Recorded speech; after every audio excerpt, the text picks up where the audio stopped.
Hey everyone. So I thought Mrs. Peaches McIntyre was so all her healing journey, right? But now she's not gonna be talking about her family anymore. She said she was gonna be talking about the people that's following her, and then now she's putting on out content about her, her everyday life with 7 kids and a husband. So it seems like all of that drama that she was, digging up with her family, it was just for clicks and views. But anyway, so one thing I saw that she posted, I wanted to talk about because many of her kids have very unique names. At first, I thought that, she was just calling them phenomenal and amazing, wonderful. I thought she was just calling them that, because that's what she wanted them to be. But that's their actual name. So that's very unique. I've never people call their kids different things, but I've never seen that before. So, just like with people that give their kids Bible names. But one thing I wanted to highlight is it's a good thing that you give your kids names that you want them to be. You want them to be phenomenal. You want them to be wonderful. You want them to know that they're gorgeous, they're beautiful. You want them to know that they're amazing. You want them to know that are they are more than enough, and they are successful in different things like that. Because as you know, choosing a child's name should not be taken lightly because sometimes there there are names that some of these kids have, they was not gonna ever make it in life. Seriously, they was ever never gonna make it in life. And then culminate, even though uh, they weren't given the best name, but then their upbringing and who raised them, that just sealed the deal. That just solidified they were not gonna make it in life.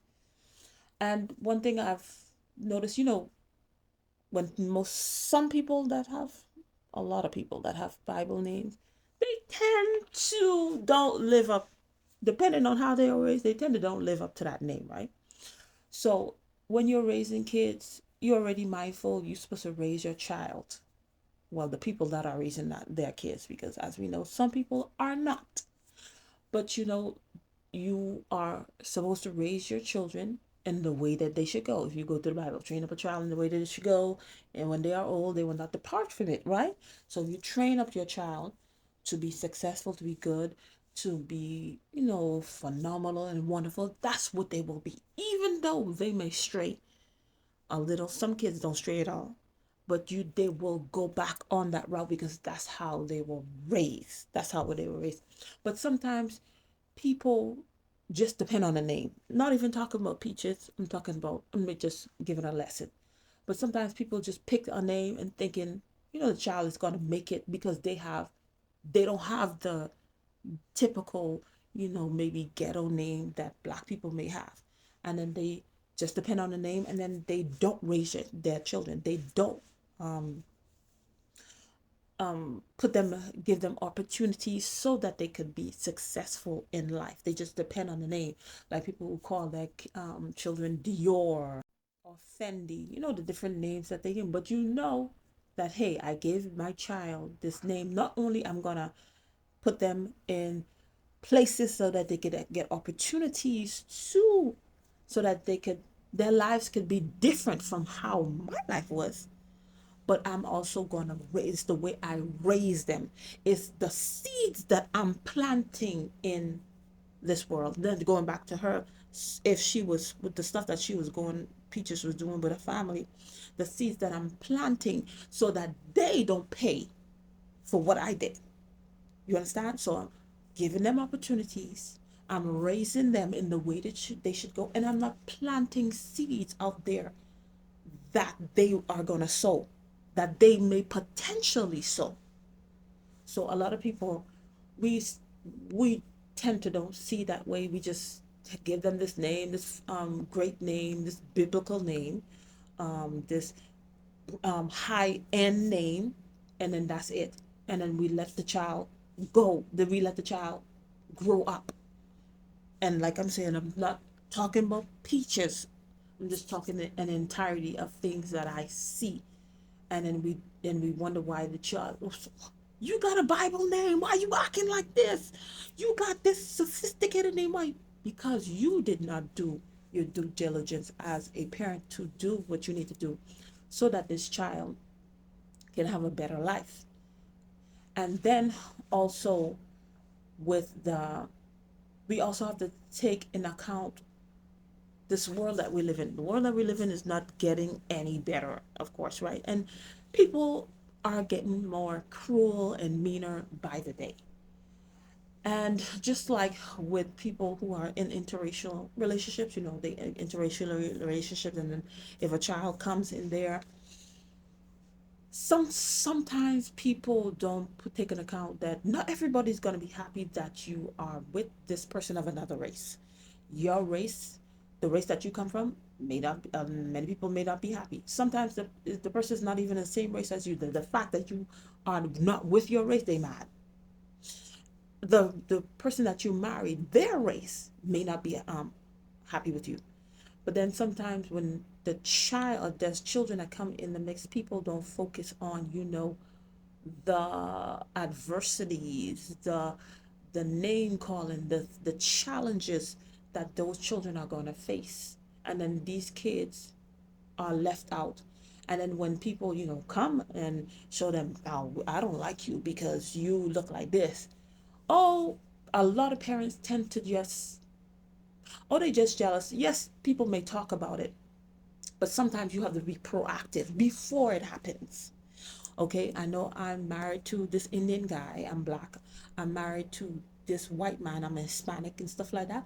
I'm gonna every day, every week or whatever, I'm gonna sit down and talk to my child, build their confidence in who they are. Because if I don't build their confidence in who they are, somebody gonna tell them who they are. And then just like you, it's a good thing we tell our children that they're beautiful. That's a very good thing. You're supposed to do that. But we have to tell them that they are beautiful, built upon a solid foundation. It's not enough to say, "Oh, you're beautiful, you're gorgeous," and have everybody in the house call them gorgeous. But it's supposed to be founded upon something, so that when somebody, because all your life, just like you post something, everybody's saying, "Oh my goodness, you look so beautiful, you're so lovely," and then you seeing that, and then one comment come in and say you ugly or say something negative, and then you give all that attention, and that's what dominates your mind. You upset about that, why they did it. Even though you had all these people telling you you're beautiful, is one troll come in and say that you're ugly, or why you wear this and stuff like that. That's what stays with us. Because why?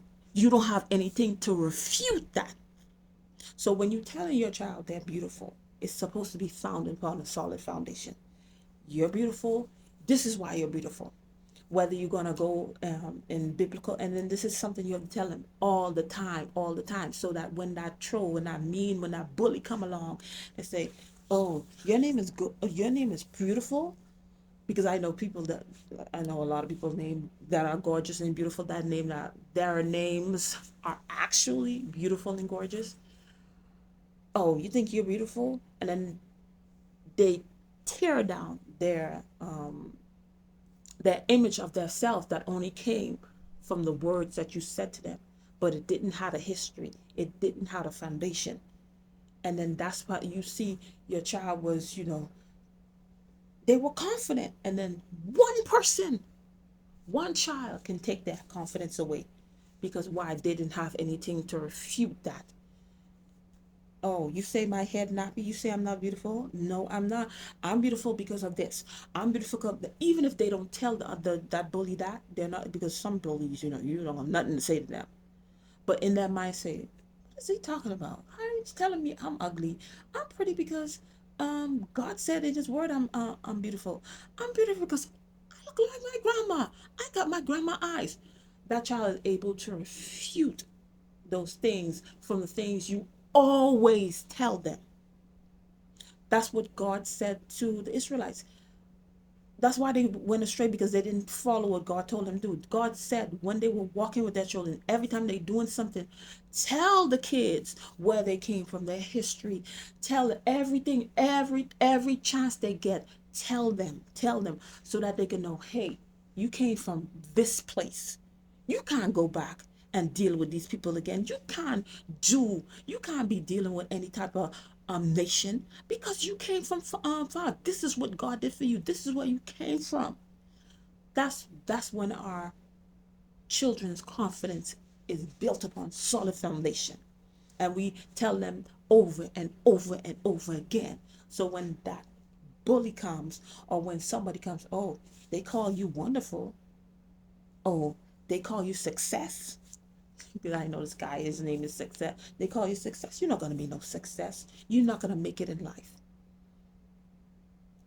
And your child is able to, don't even accept that. Don't, it doesn't even sit in this, whatever, whatever, lady, whatever, sir. And when they come and tell your child who is of a mixed race, oh, you are 50% white and you're 50% NIGGA, that's not even gonna affect them, because it's like, you don't even know who I am. You don't even know where I came from. Whatever. I know where I came from. I don't have anything. I don't have anything to say to you. But sometimes we don't see that far. We don't see that way until it happens to our child, and then some people may have a talk with their child, and some people may just dismiss it. Oh, don't check for them.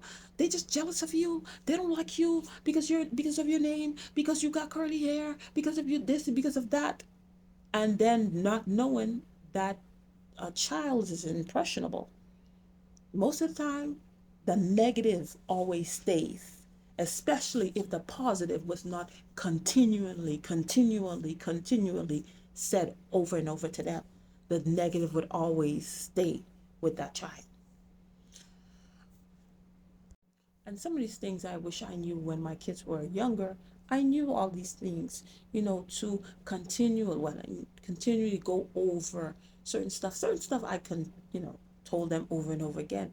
But, to build, when you're building a child's self-esteem, to explain it, give it a history, give it a background, found it upon something solid, so that when the enemy come to shake their confidence, shake their self-esteem, shake their self-worth, their self-value, it can't be shaken, because it's founded upon a solid foundation. The foundation is solid, it's intact. And these things I wish I knew when I was raising my girls. But it's never too late. It's never too late.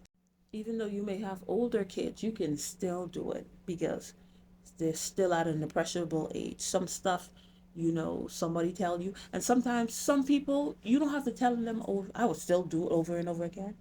But there are some kids, there are some people, you don't have to tell them over and over again. That just that one genuine time you say something to them, say something positive, and that stays with them forever. That stays with them forever. But it's never too late to start and to continue also. I think that's all I'd say about the situation. Thank you for watching. Like I said, it was not entirely talking about peaches in there. Yeah, that was. But I was just teaching a lesson. Things that I wish I knew. Anyway, thank you for watching, and I'll see you in another video.